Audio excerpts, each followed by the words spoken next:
Heavenly Father, a man's voice rumbles, his sunken eyes rejecting the light. A glint bounces off the cold, hard steel around his neck. Help the people of this earth by purging the sin from these demons' minds.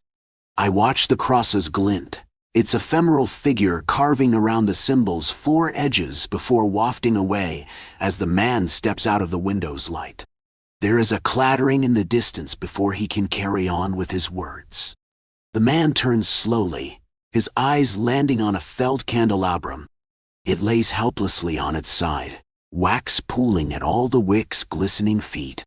He reaches up and adjusts the cross around his neck, the symbol sinking into the junction between his ribs. As his hands clasp behind his back, the dark sleeves of his cloak tug to display spindly, translucent skin. Beneath the brittle surface, webs of green flow with blood that pushes against his earthly flesh. Who disturbs this sacred church? The man asks, his voice echoing between the rows and darting into every dark corner. His eyes narrow, clouded by cataracts that flicker like shallow ghosts. A figure in the corner shifts, darting away from the light as if it is painful. Make yourself known. The figure steps into the light. A small child, her clothes hanging loosely from her emaciated frame. The old man's gaze softens as she steps around the candle wax, her dark eyes trembling like wet leaves. "Hello, little one," he says. "I'm afraid Sunday Mass is long over." The girl bunches fistfuls of her rags into her palms, which tremble now under his gaze. How odd, I find myself thinking that her hands look similar to his, bony and ragged, with prominent spindly veins that prod against the surface. Her eyes, rather than clouded with cataracts, are heavily laden with fresh tears. "Please, Father," she whispers, her voice cracking. "You mustn't make me turn to the door. It is so cold out there, but in here." She can barely go on, and the priest's eyes fall to the collapsed candelabrum. "No wonder you knocked it over," he says, a small smile cracking his pale skin. "Like a moth to a flame, aren't you?" he asks softly. He takes short, heavy steps until he can bend down and lift the structure.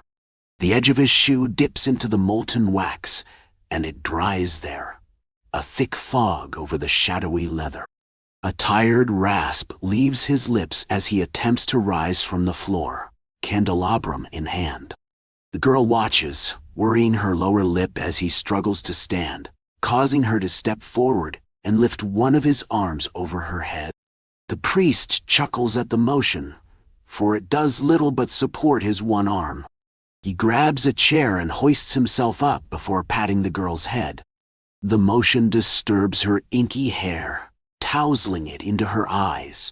"Come pray with me," he says, and the girl's tears dry. She knows he should be sending her out to close the church.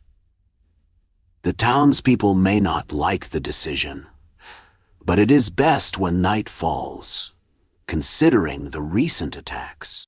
Yet, here he is, offering her an angle in. He takes her frail hand in his own, walking along the pews until they reach the front. They sit side by side, the girl following his lead as he shuts his tired eyes and lifts his head. She squeezes her eyes shut and lifts her chin until she can feel the strain in her neck. Evening prayer is for protection and rest, he rumbles. The girl peeks out through one eye and watches his hands fold in his lap. I was going to ask God for his shield from evil, but I think I shall give that protection to you. He peeks out through an eye as well, giving her a small smile before shutting it again. The girl shuts her eye. "Heavenly Father," he says, "I humbly ask that you watch over this child and protect her from sin. Let no creature of the night lay a finger on her. Let no demon harm a hair on her head." "Father?" the girl asks, and he halts his prayer. What makes a demon a demon?" He opens his eyes now, leaning back as his gaze lands on the sugary glass windows high above them, their colors like molten candy. "Well," he begins, "demons are children of the devil, wicked creatures with no desires except to sin. Many of them were human, like you or me." He looks away suddenly, one hand flying up to his cross. "But their minds and hearts are poisoned by a demon after being bitten, taking their humanity." As he speaks, his voice wavers and his fist tightens around the cross, until there's nothing left but a vessel for the devil to control. The girl sees his hand finally loosen after a few silent moments. Her eyes widen at the sight of tiny drops of crimson blood staining his palm, coaxed out by the cross-wetted edges. She does not speak as he pulls out a white handkerchief and soaks it in his blood. His body is old, so the blood flows steadily, a dam breaking as the crimson leaches to every fine crevice and river embedded in his palm. They sit in silence as the minutes bleed into hours. When the priest finally stands, the girl knows it is time to go. He leads her by the hand to the door, and she steps out into the cold. But just before, she hurls herself into his legs, wrapping her arms around the long fabric covering him. Then she darts into the street, vanishing almost instantly. The priest chuckles as he shuts the door and returns to his quarters. "I've retired from my prayer rather late," he says to his servant, a young girl with pale hair and soft eyes, as he enters the kitchen. "I apologize." The young girl shakes her head. "Not to worry, Father Bennett. There is a meal waiting for you in your room." She pauses before rubbing the back of her neck. "I'm afraid it's likely gotten cold." "A small price to pay for my timing," he says. "It is late, or rather early. You should sleep." The girl smiles but looks away. She has always been rather meek, her eyes avoiding anyone else, her clothes simple, and her hair long and relaxed. Her shoulders are drawn around herself, her hands clasped on the opposite forearm. "I'm afraid I'm feeling sickly," she confesses. "My breath is short, and my stomach is in knots. Winter is a cold, cold season, is it not?" For once, her eyes land on his. They are tinged red, blushed with sorrow. He flinches. "I will pray for you then," he says. She gives him a painful smile, and he looks away. "Always praying," she says. "It's what makes you such a dedicated priest, Father Bennett." Her eyes pierce through the window to survey the damp snowfall. The people who should be praying night and day are people buried under the weight of their sins. What a unique perspective. I might teach that at my next homily. He pauses for a moment, but she doesn't say anything else, so he continues. "Good night. I pray your health improves soon." He returns to his room, tugs his uniform off, then looks out across the room. With the curtains drawn, the room has dropped an octave, the only light drifting from a few sparse candles. He sees a silver platter resting at his desk and approaches, lifting the lid. The lid clatters to the ground, rolling a few feet away until it hits a leg on the bed and collapses. Father Bennett's pulse quickens, fat beads of sweat building in his tenuous hair. "What is this foul display?" he demands, speaking to the air as his head jerks in every direction. "What kind of trickery, deceit, has found its sorry way into my quarters?" The air does not answer. His eyes fall back to the plate. This wretched display sits on this plate, a leg of lamb resting atop a bed of yellow daffodils. He sweeps the plate off his desk, the hard floor catching the scattered food. The flowers scatter at his feet, and Father Bennett lifts his foot, crushing it down on the bloom. "That sinful servant girl, she dares slander the word of God, of his will," he roars, a vein bursting to life atop his head as he paces back and forth, pinning the flowers underfoot. "Slander the word of God? I ask." He freezes, and I relish in the sweet satisfaction of his cataract-filled eyes, turning to me perched in the light of the window. his eyes shuddering open. Does one not hear the phrase, hate the sin, love the sinner? I implore. His expression warps into what one can only describe as disdain, a gaze befitting lowly filth. You, he hisses, you wicked creature. Why must you haunt and torment me so? He curls his fingers into fists, the dried blood flowing anew as his nails scrape the negligible wounds. You are not real. You are simply a chimera born of my weakened mind's folly. Maybe so, I reply. But what, pray tell, does that say about your mind?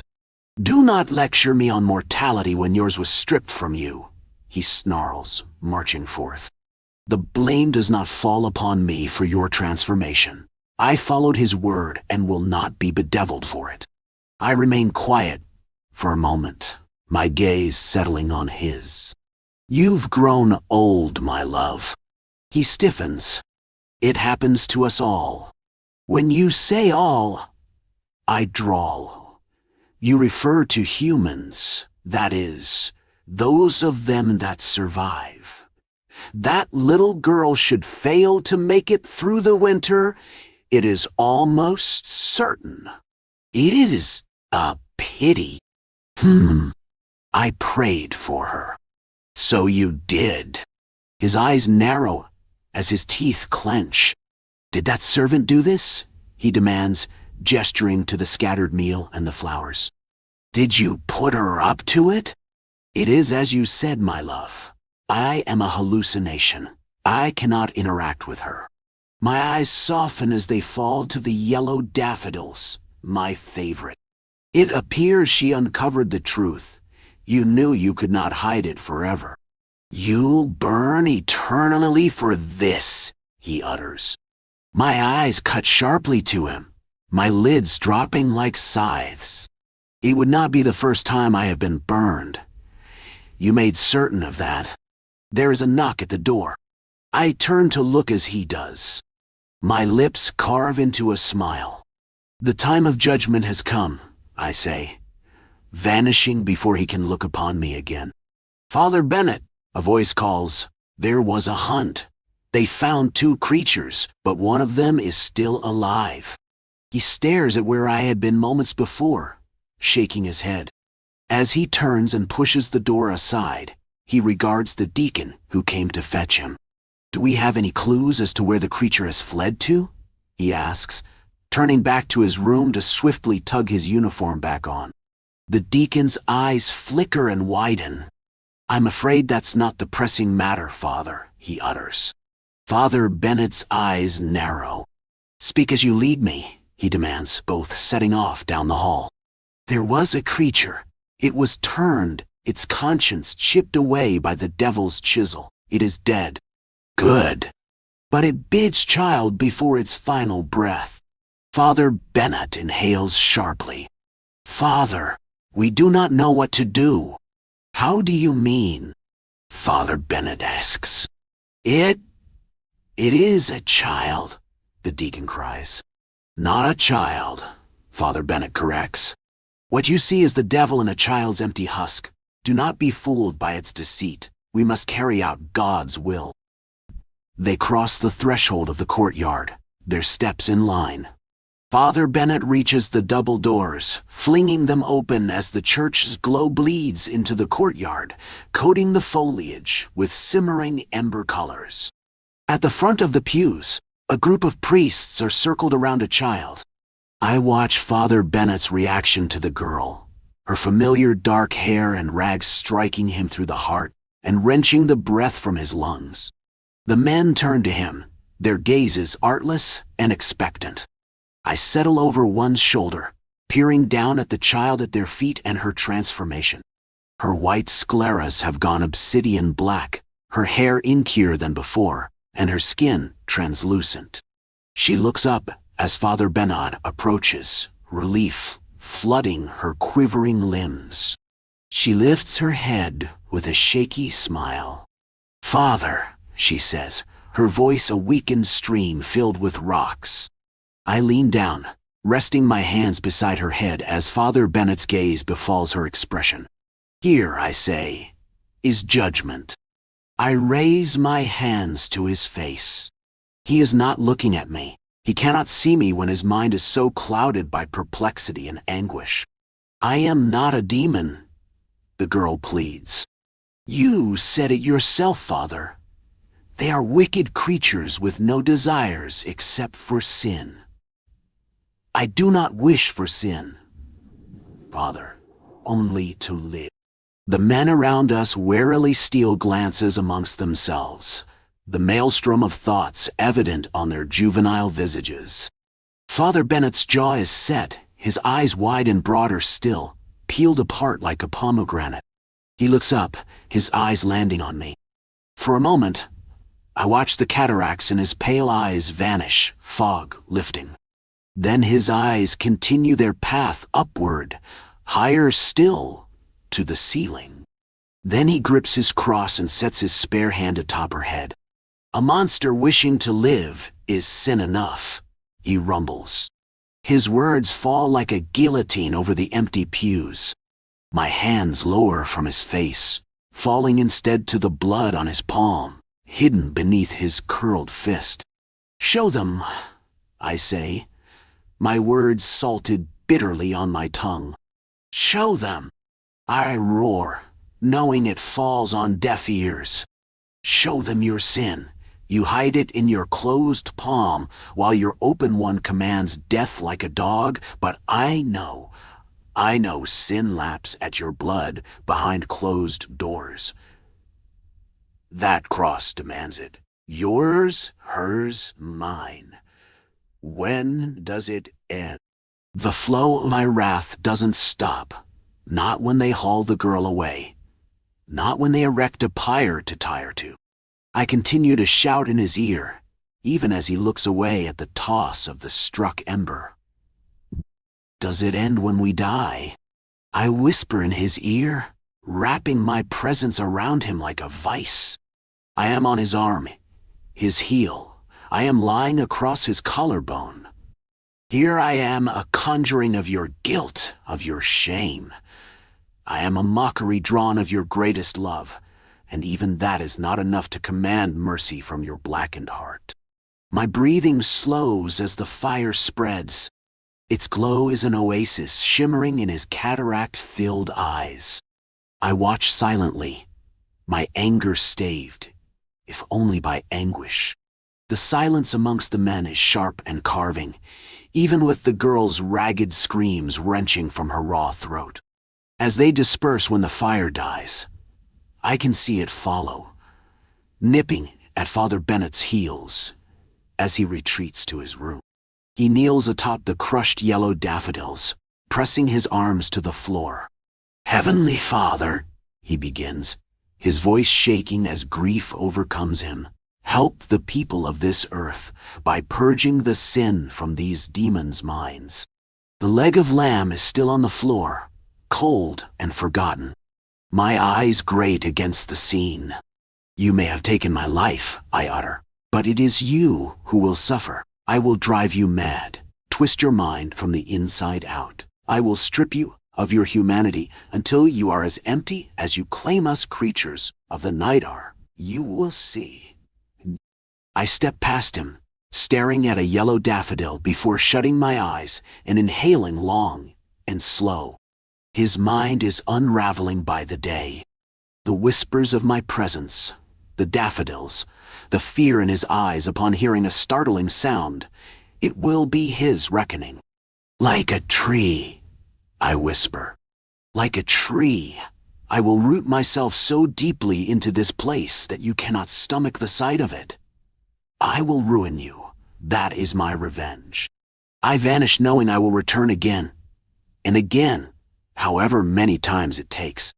The private dining room of Zan's gastronomy was opulent in the kind of timeless way that only money can make look trendy in a decade. A lone businessman sat at the massive live oak table, thoughtlessly popping a canapé into his mouth from a silver tray as he scrolled through a text message on his smartwatch. He smiled as he turned to the singular entryway, a mahogany door stained black on the opposite side of the room, seconds before it burst open to the sight of flailing Converse. A burly man came into the room, manhandling a much smaller figure cloaked in an oversized black hoodie. As her feet touched the white marble, they squeaked loudly as they slipped across the dark black liquid dripping down from her soaked jeans in a smeared trail across the floor. The woman stopped struggling at the unmistakable click of a hammer cocking back on a gun, which was produced from her abductor's suit a second later. She slowly slumped into the seat, and the man gave her a meaningful look before closing the door with a resonant snap of a deadbolt sliding into place.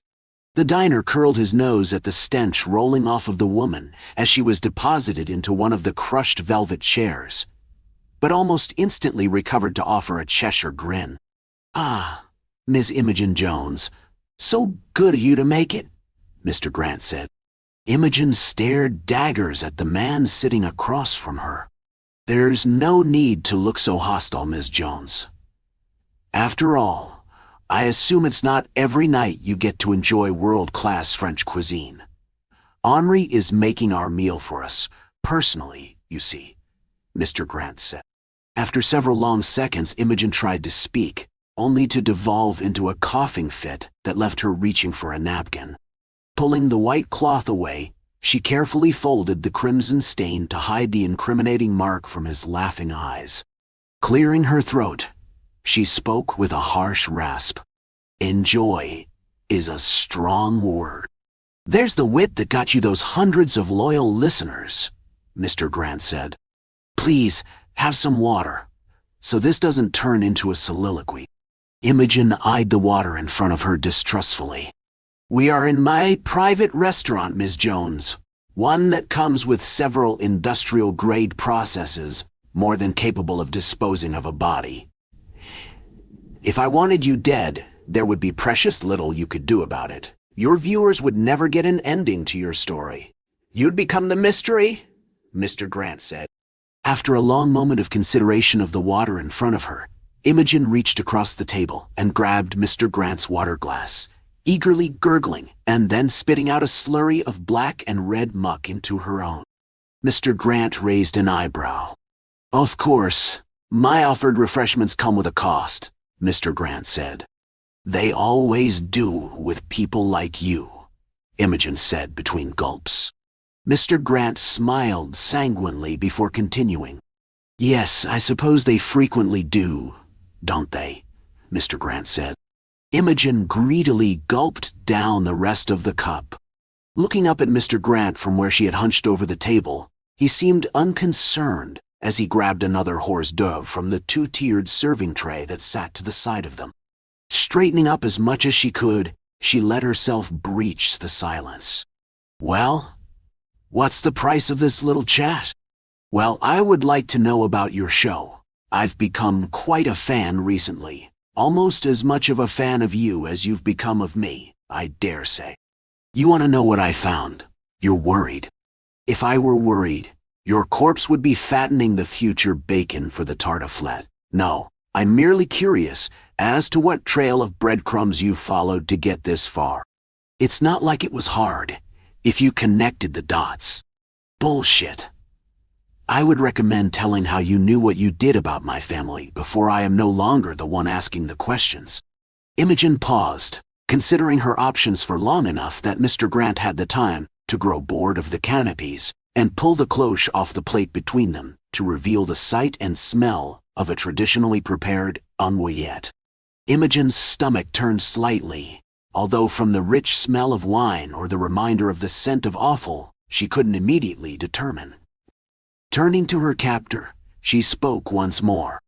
"I found the Watson diary. So, the damn thing exists then. I made copies. I left them with friends." Mr. Grant's eyes narrowed. "I don't doubt you made copies, but friends? It's only us here, Imogen. I've seen your social calendar. I left it with other reporters. It's on file now. There's no killing it." "So you gave it to a real journalist then? You're cleverer than you look." Imogen gave him a joyless smile before he smoothed the front of his dining jacket and continued on. Well, it sounds like excellent reading. Care to pass along the spark notes? It talks about the circle of power, about how the Grant family fortune was built, the real way, not what you tell everyone. About what was done to Ezra Watson.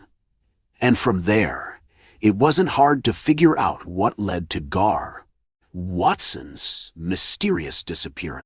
Garfield Watson III was murdered along with my grandfather on a camping trip by some lunatic with a knife. Stories to the contrary are fanciful delusion. Is that the line you're sticking with?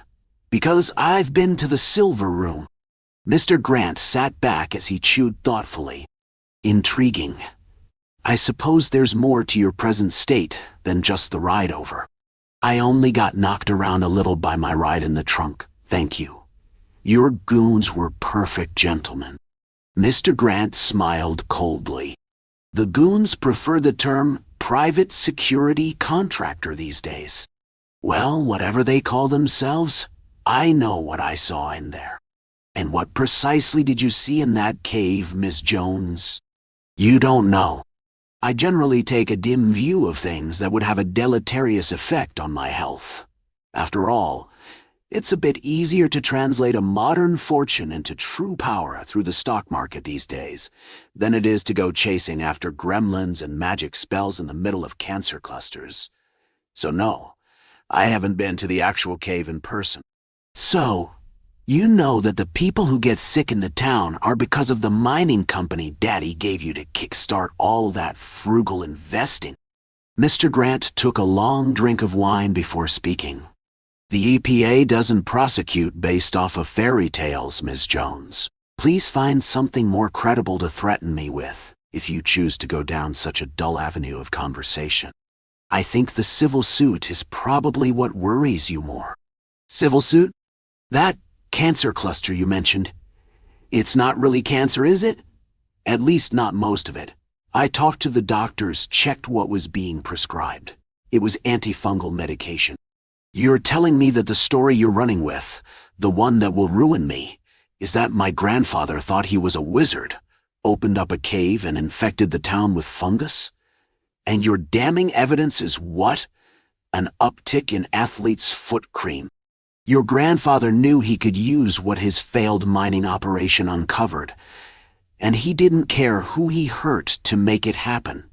He ascribed it to magic, but the radio frequency interference in the area, it points to something mechanical. Oh, aliens did it. That's far more reputable then. Whatever occult ritual he did with Ezra Watson and tried to do with Gar, let him turn his mind around.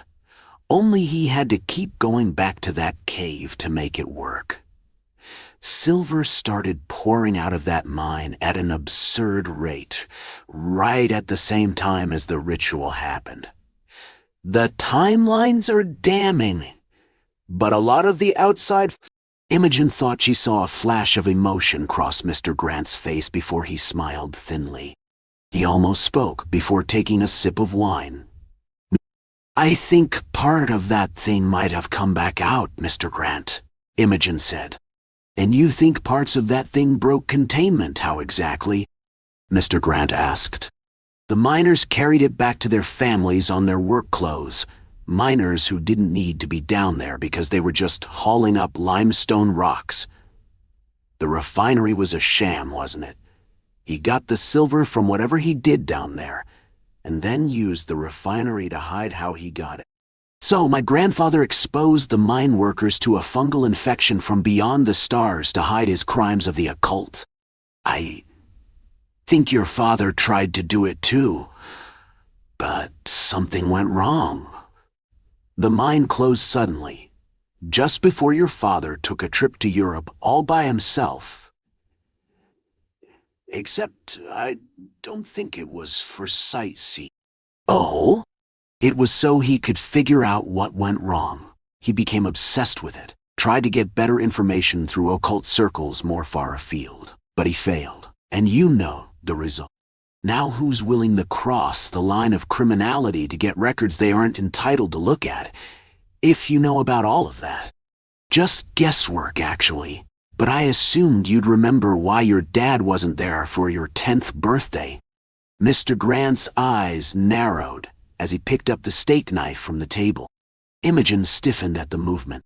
Seconds later, Mr. Grant grabbed his fork with his other hand with a small smirk. He began calmly dissecting his salmon as he spoke. Of course, if all that were true, I guess that makes you rather foolish, does it not? Exposing yourself to something with such a high fatality rate? Imogen coughed subconsciously. How long do you think you have? Mr. Grant asked. Weeks? Days? There was an audible click under the table before Imogen dropped her recorder on the table. Mr. Grant's eyebrows furrowed in annoyance before his eyes flicked to the private contractor, standing as still as a statue behind Imogen. At his signal, the man grabbed the offending device off the table before smashing it under his foot.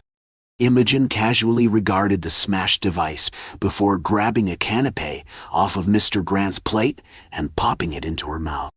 And what exactly was that supposed to accomplish? Mr. Grant asked. I'd have figured a tech-savvy guy like you would have figured out that recorders can auto-save to a cloud storage system, Imogen said. Mr. Grant sat back with a grimace and took a deep drink of his wine glass before he responded. Well, I suppose this conversation has earned you some leverage. Was that the extent of your play, or do you have some vision? I'm betting you have more than foot cream for what I'm going through. Mr. Grant let a sly smile cross his face as he turned back to the food in front of him. We do. 8-month regimen. Damn scientists developed it too late for most of the people I had been developing it for. But I kept it handy once they had something usable. Too late for the miners anyhow. Imogen leaned back in her chair before she answered. And the workers' families? There were a few still alive. The milder cases. We gave it to them under a different name. A generous contribution to the hospital helped smooth things over. Did they get any monetary compensation? It was already a money sink, and doing that admits wrongdoing and opens us up to even more money bleeding into it. Not to mention the amount of attention that kind of thing would attract. If money were the problem, I doubt you would be spending so much of it on this. Mr. Grant swirled his wine glass and sighed. Money is a means of power. If it sits in a bank vault, it's not doing its job. Maybe put some of it to use cleaning up the area then. There was a path to where it could get to the river, underground. It needs to be sealed up again. Mr. Grant finished his glass before setting it down thoughtfully. Reaching across the table, he offered his hand. I trust your discretion on your next choice of podcast. Imogen looked across the table leerily before reaching across the table and shaking the proffered hand. Turning to leave, Mr. Grant's voice cut her off before she could. One last thing before you go. Imogen looked back. Did you kill it? The thing down there, it took a lot more than my 10th birthday. Did you kill it? Yes. Much as it can be killed, Mr. Grant.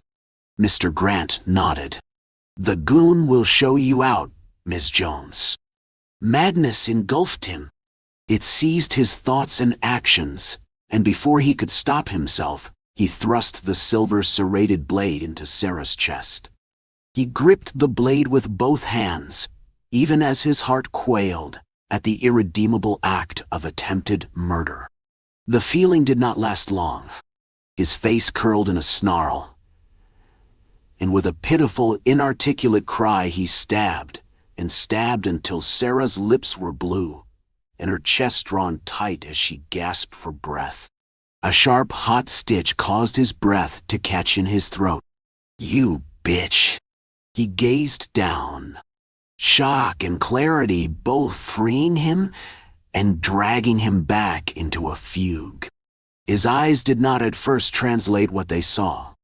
A black, gaping wound, better fit for a battlefield than in a cramped compost of an apartment, gazed back at him. You've killed me, you bitch! His voice sounded odd, and not his own. Idly, he noticed that she had grazed him with her fingernails, tearing long gashes down his cheeks and tearing his shirt. He hadn't felt anything other than a red-hot rage unlike anything that he had felt before. Tears glazed his unrepentant cheeks as he stared at Sarah's lifeless corpse. Moonlight betrayed the wreckage of their abode. Paper and furniture were strewn everywhere. The coffee table that they had refinished together lay in scraps. One more victim of the struggle. Knock, knock, knock, knock. County sheriffs, open the door, now. Came a demand from the other side, the sound only slightly muffled through the door. Huh? Henry held tightly to his side. How is it so dark? He asked, small white bubbles on his lips. He sat down. Sheriffs, open the door, now, came the voice again. When had the moon been taken by clouds? Sam, take the door. 1, 2, 3. On 3, the door splintered open and hit the door jamb with a bang. 3 county sheriff's deputies charged into the one-bedroom apartment with their weapons in hand. Weapon? Door to. The first deputy warned, his voice charged with adrenaline. Drop the fucking knife. They called out, in unison. Drop the knife. The first deputy repeated, in a calmer voice. A. Gonzalez was written on a gold pin on her tan uniform. He's fucking wasted. The third deputy, Deputy S. Sunshine, called out. He flicked out a size 12 men's boot and effortlessly kicked the knife from Henry's hand. Henry stared at his now empty hand, as if his mind could not process all that he was seeing. She got him good.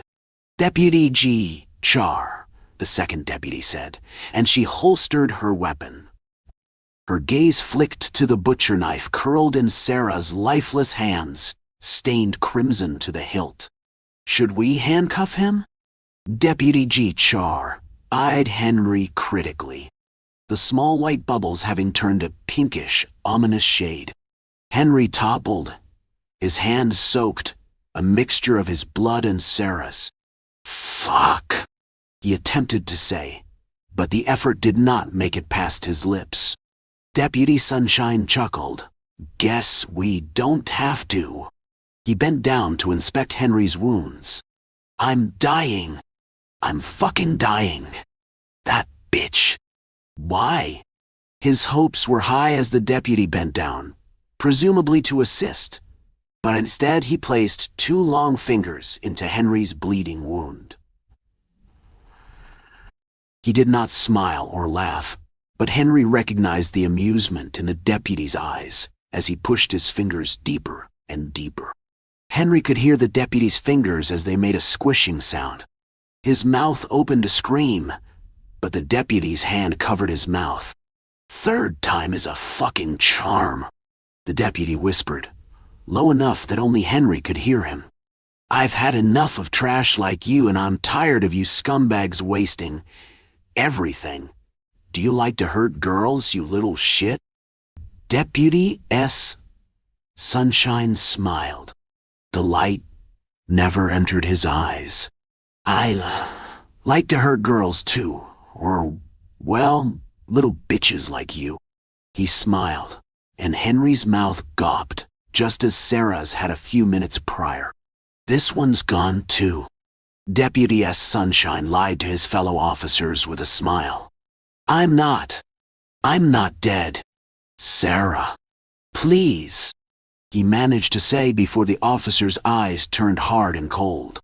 No, you won't be hurting any girls anymore, mister. Not ever again. The other deputies left through the battered door, gone to canvass the neighborhood, per Deputy S. Sunshine's recommendation, leaving the 2 of them alone. God, no. I don't want to die. It didn't matter. Nothing mattered. His vision turned black as his brain was starved of oxygen. The last thing that Henry saw was the deputy's hands wrapping around his throat, squeezing the life from him. His mind was adrift in a sea of memories, most long since forgotten. Their hands had drifted together, naturally, as leaves floating a river to the sea. Together. It had always been that way, from the first day that they had met. Their first date had been kisses and sunshine. It had taken little more than a week for Henry to muster up the courage to ask Sarah to be his girlfriend. She had said, as was typical for her, "Of course, I'm your girlfriend, silly boy." Her eyes had twinkled with amusement and merriment. A week later, they had been living together, unofficially, until time had released them of their separate leases.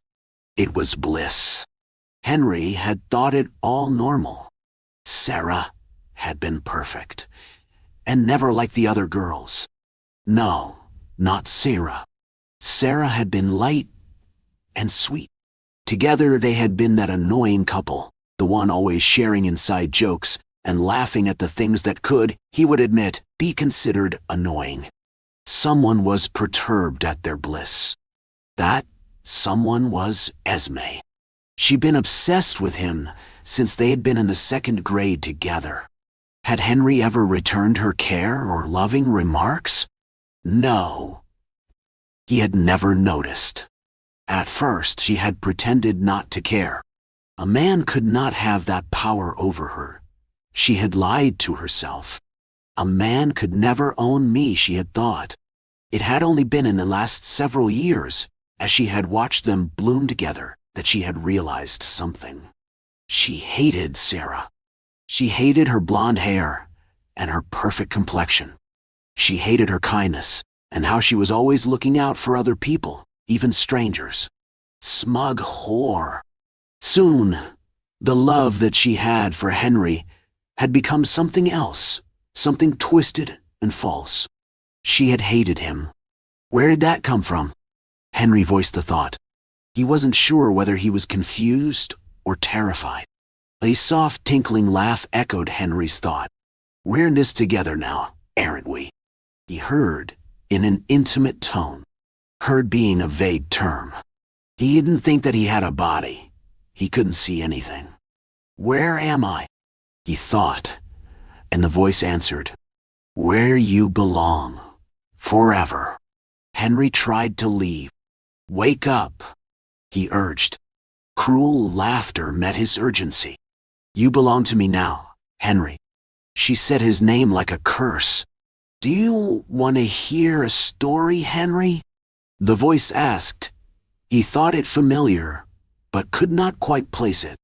It was feminine, almost sultry. Not like Sarah's voice. Her voice was confidently female, if a tad lower than most women. "I like your voice," Henry had told her once. She had laughed nastily at herself. "I don't. I sound like a dude." "Oh, shush." He had held her closer, their naked bodies entwined in embrace. He had kissed her, which then led to the inevitable. "Sarah." "Oh, fuck." "Sarah, dot." "Remembering," he cried out, his voice echoing his pain. The laughter again. "What did I do? I would never harm her. Not even when she hit me that time." He almost laughed at the memory. She had been so mad at him. "I guess I've learned not to win at Monopoly," he had gloated as he swept the remaining properties and Monopoly money off the table. His grin that of the viciously victorious Wall Street broker that he had become during their 3-hour game. Would I? He doubted himself. Cold, mocking laughter imitated his voice. "Would I?" it said in a sing-song voice. "Well, you did. You stabbed that bitch over and over until she died. You did it. You watched her die." The voice added, its tone brittle and harsh, a dam of emotion barely holding, perhaps already broken beyond repair. The waters held back by anger, hatred, fear? Esme? He asked, as he recognized the voice. Esmeralda Perkins? Is that you? The voice grew quiet. What the fuck? It is you, isn't it? What is wrong with you? Say something. The voice of Esme had grown cold and quiet, barely that of a whisper. I am saying, I love you. I have always loved you. What? No, you don't. This is insane. Esme, I had a crush on you when we were in Mrs. Gutierrez's class in the 6th grade, but even back then, I knew that you were into girls. I love you to the moon and back. I love you more than I love myself. I love you more than anyone has ever loved someone. No, you don't. You don't even like me. Snap out of it. What is wrong with you? Do you hear yourself? Esme was quiet, but Henry could almost hear her voicing total disagreement. He remembered Esme, a small pigtailed girl with cute dimples and raven hair that had always had a pink bow. That was her thing, her stylistic choice to distinguish her from all the other girls. Henry had stared at her off and on, a mooncalf struck half dim-witted by her charm, wit, and cuteness, but she had never looked at him in the same way. She had eyes only for Charlotte. At first, the realization had caused him heartbreak, and he'd been crestfallen, but as kids do, he had moved past it. It hadn't bothered him that a girl looked at another girl that way. He just knew that she wasn't the one for him. She couldn't be. He had moved on. He shook his head. This wasn't adding up. This wasn't making any sense. He ran everything through his head again, striving to remember how he had gotten to this place. He was arguing with a disembodied voice in the supposed comfort of his own mind. Am I awake or dreaming? Did she love me? You're a fool, a voice said softly. Henry thought it Esme's, but it was so low that he could not be certain. He saw Esme in the hallway of their high school, as if he was there on her shoulder talking, flirting with Charlotte, but something was not right. Streaming in rivulets down her youthful cheeks, Charlotte sniffled and choked back, gasping sobs. She turned away, and muffled words escaped her distraught young throat as she fled from Esme. Esme's smile was small and malicious. Was that glee? That I see. He could not be certain, and uncertainty filled him. For the first time he wondered if he knew Esme as well as he thought he did. My name is Esmeralda. Her words were cool and certain. They bespoke a confidence, an arrogance that he had never heard from her lips before. He had to imagine her, but her words conjured an image that he was certain was real. He imagined her standing and looking down on him with such a look of condescension on her face that it twisted his stomach. When he was a teenager, he had worked a temp job in a gas station, just worked to provide him with gas money. It was nothing special. He had cleaned the pumps, cleaned the toilets, and tended the till. Nothing permanent, just temporary.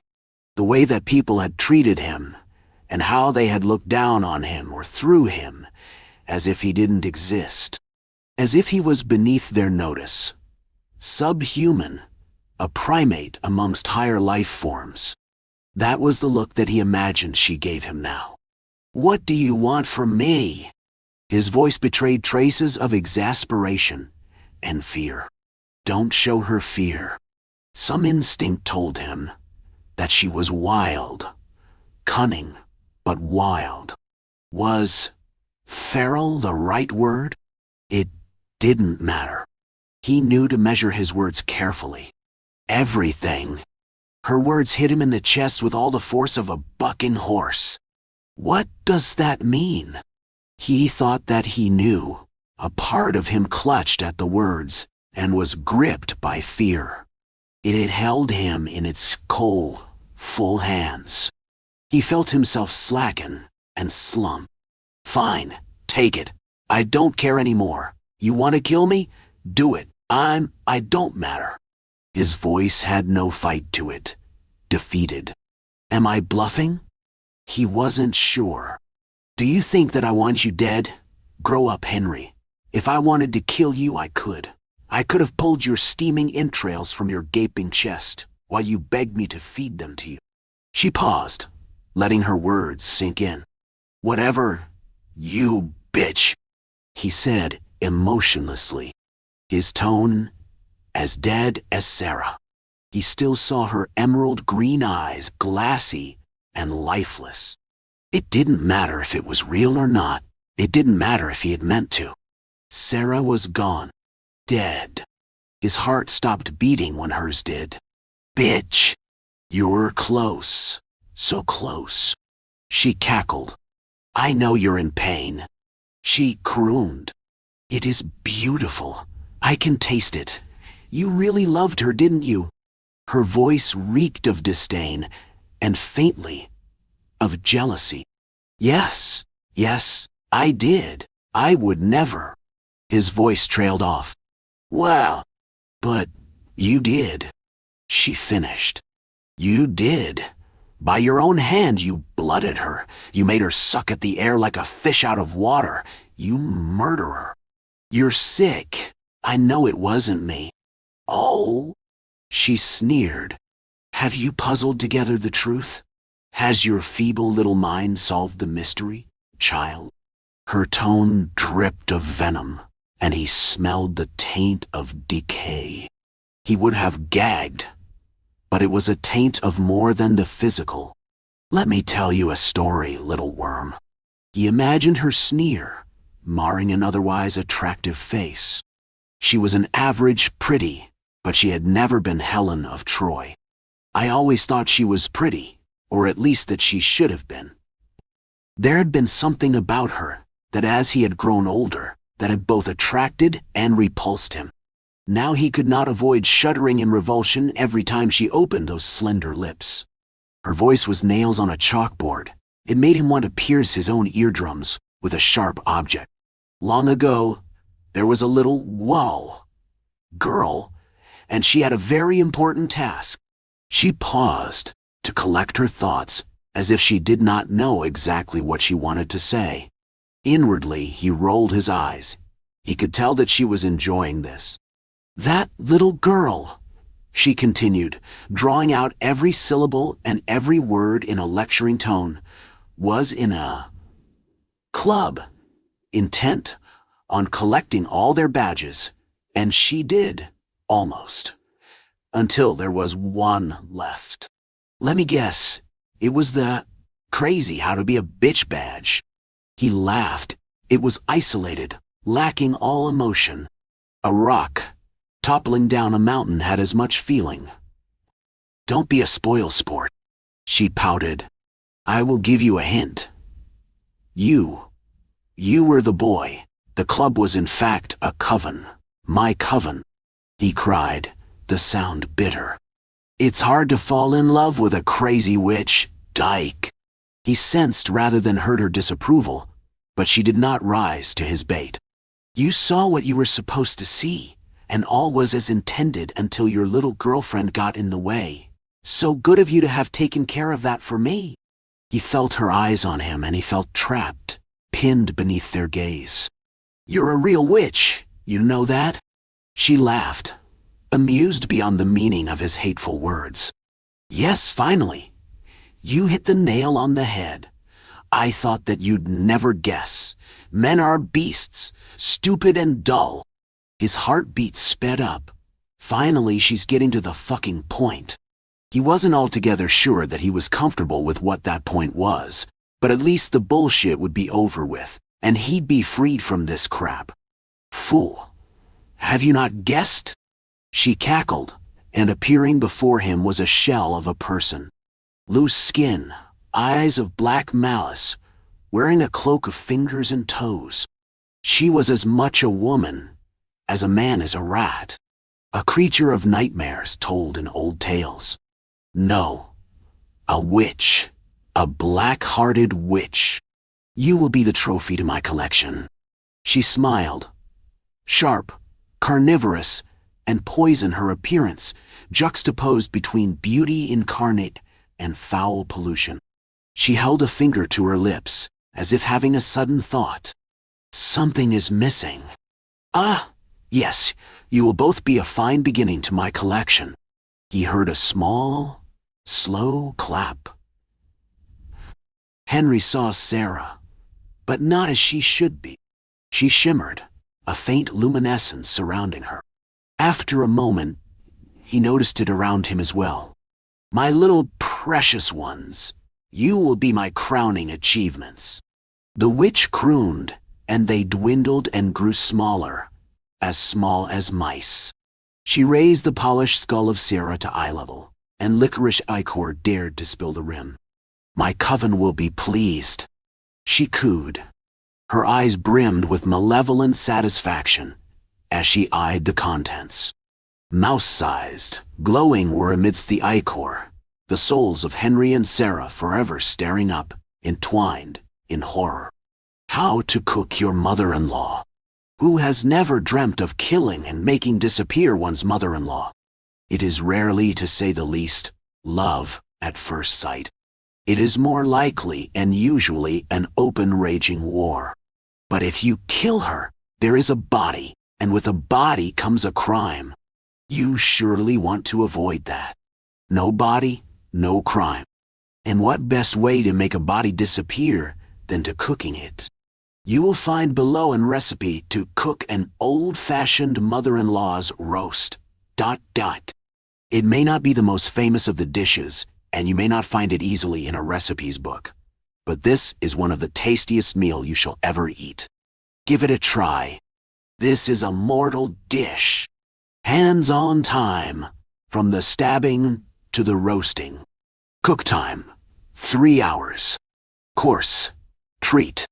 Cuisine, old and English like a mother-in-law. Servings, 1 coffin. Ingredients, 1 fresh body of a mean, reproachful mother-in-law. 1 tablespoon mixed spice, she really lacked. Do not hesitate to double the dose. 1 tablespoon of salt, she used to put everywhere.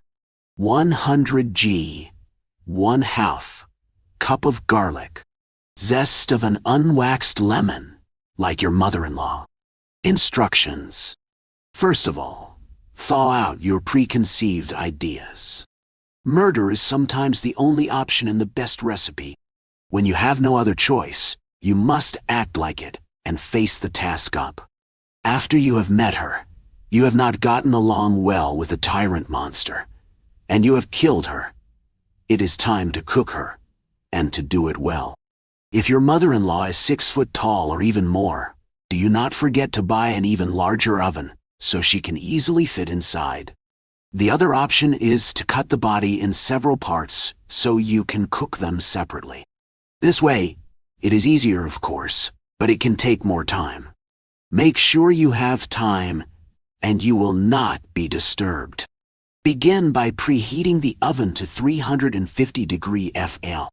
You do not want your mother-in-law to wake up from the dead at the first occasion.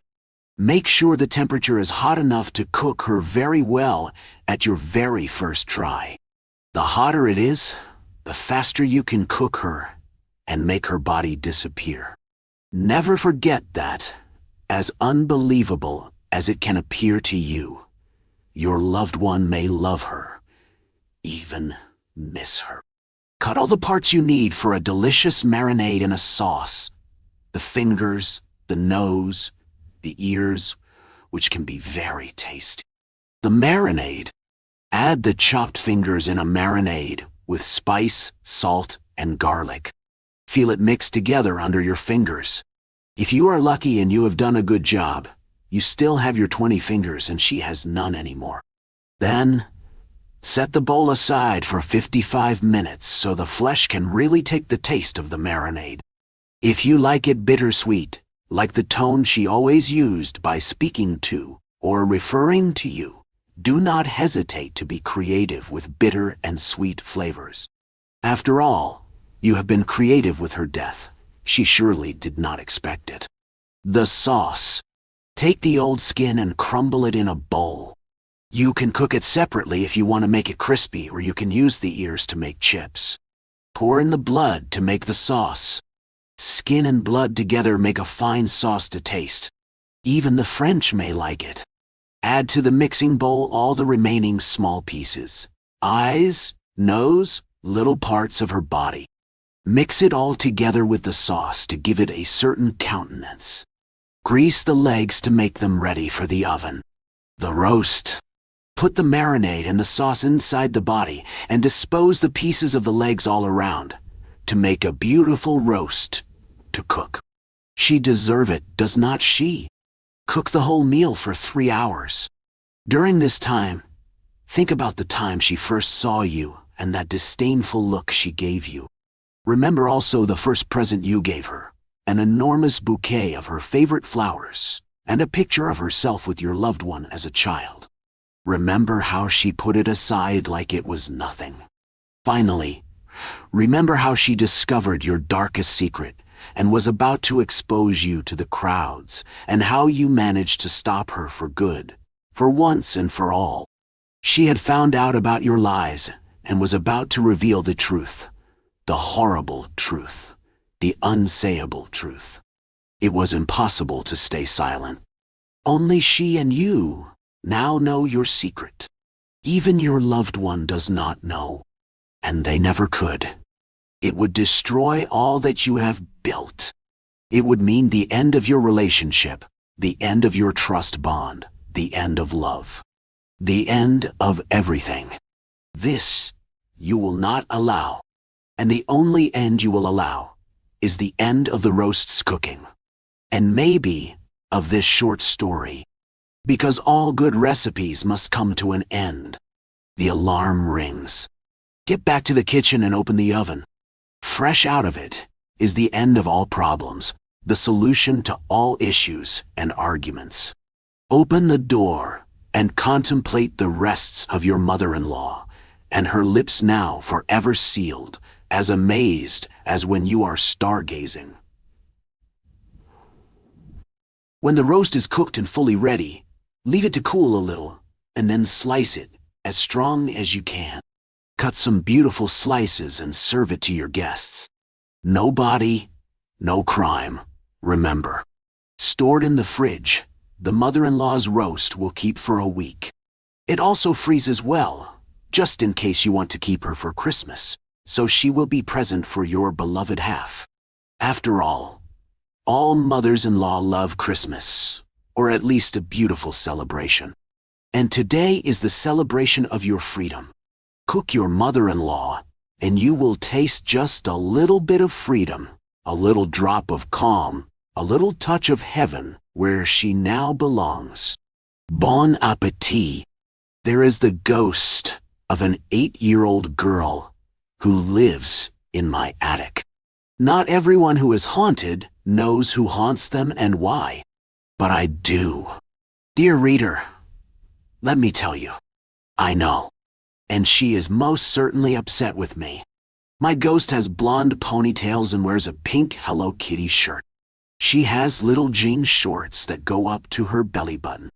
Her fingernail polish is neon-colored and chipping away, and her skinny, broken matchstick legs, toes pointing in different directions, are punctuated with perfect, beautiful rainbow sandals.